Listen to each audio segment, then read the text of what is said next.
There's 4 levels in Site 4, excluding the top level, the surface. F4 has 4 underground levels, for a total of 5 if you count the surface. The first and second levels are all elevator, where they keep the flying disc. The first 2 levels at F4 are the domain of the back engineering program for the saucers. During the day, during working hours, during when the people are down there. But there's always 10 to 12 people down there on level 3 and 4. The security levels 1 and 2 have sentries, guards. Guards.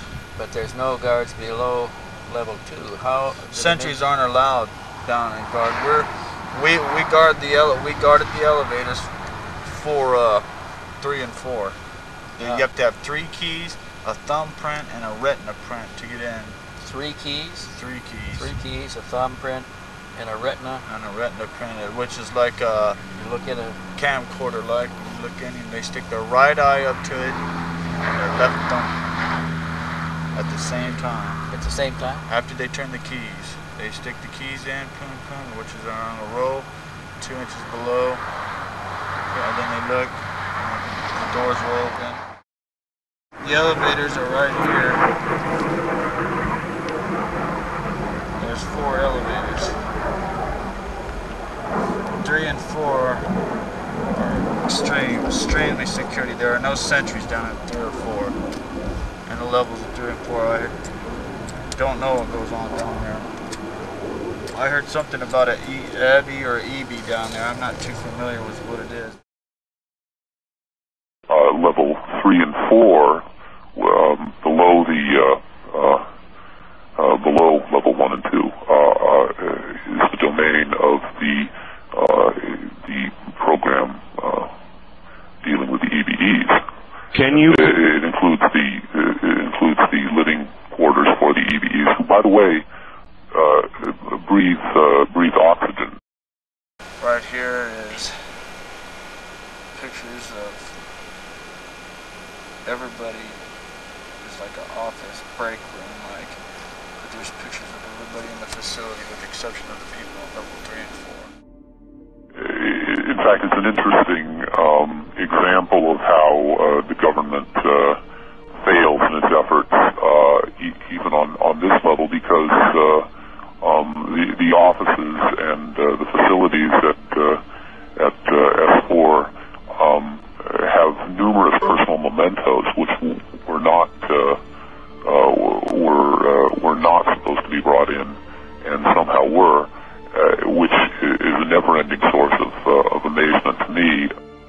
You have to have 3 keys, a thumbprint, and a retina print to get in. But there's always 10 to 12 people down there on level 3 and 4. Actually, I have an interesting story about meals, but as a matter of fact, I can't tell you. That would be another case of me identifying myself. All I will say about meals is that at S4 level 3 and 4 have no cafeteria facilities, and the personnel who work on those levels do not come up to feed. It sounds ridiculous, but there is a dumbwaiter system.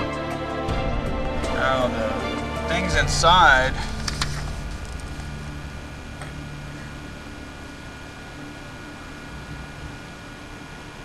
I mean, resemble what everybody sees, and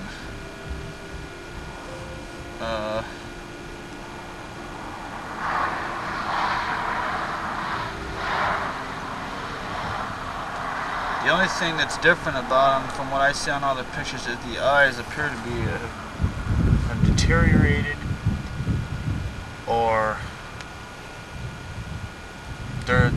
they look like prunes.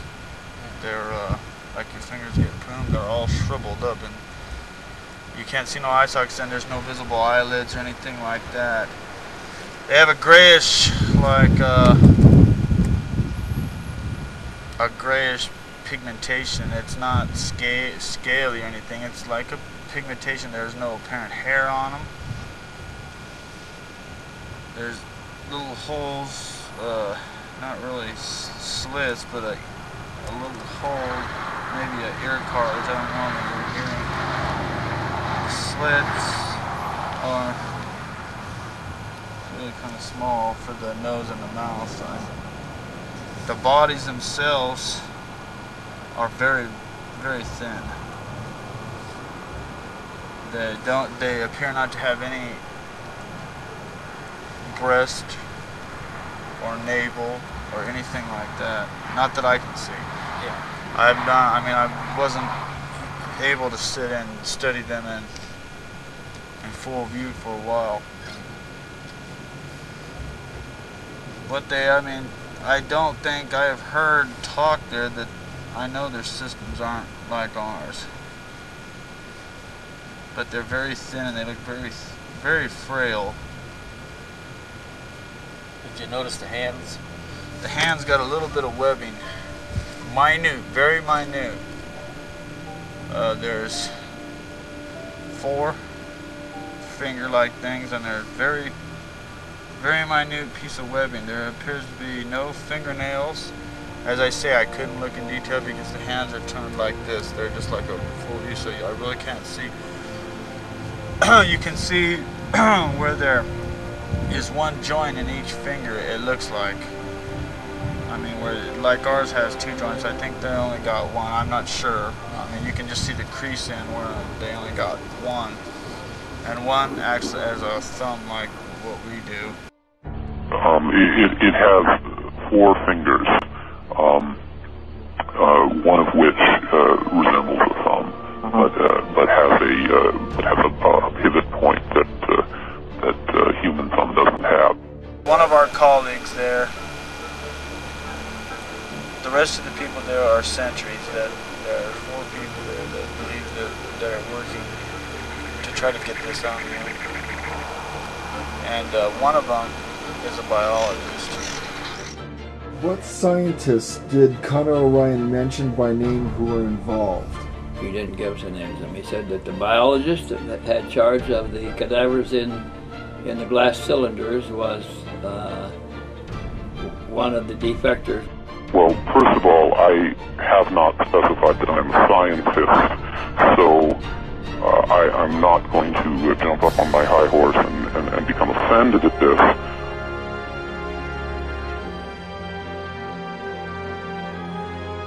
I was the active agent in removing the data that appears on that tape from S4. From S4? The tape itself is a simple VHS copy which I provided to Rocket Pictures. The actual data was digital. It was a relatively small bundle of information. It did not require anything so conspicuous as a VHS tape to be brought out, and I will not say at this time whether it was brought out in a discrete unit or whether it was smuggled out in some other... All right, but in a digital form like an AVI file or something like that you then converted to analog to VHS? Something like that.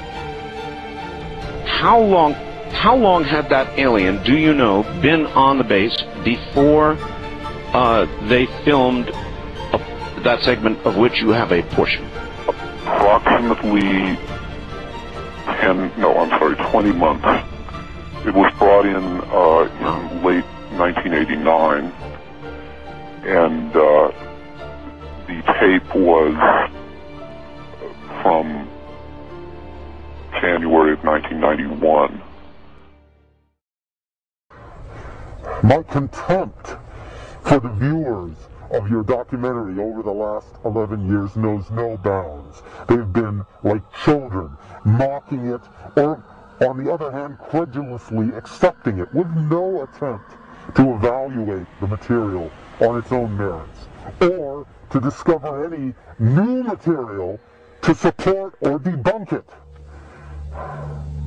This is not a joke. This is not a hoax.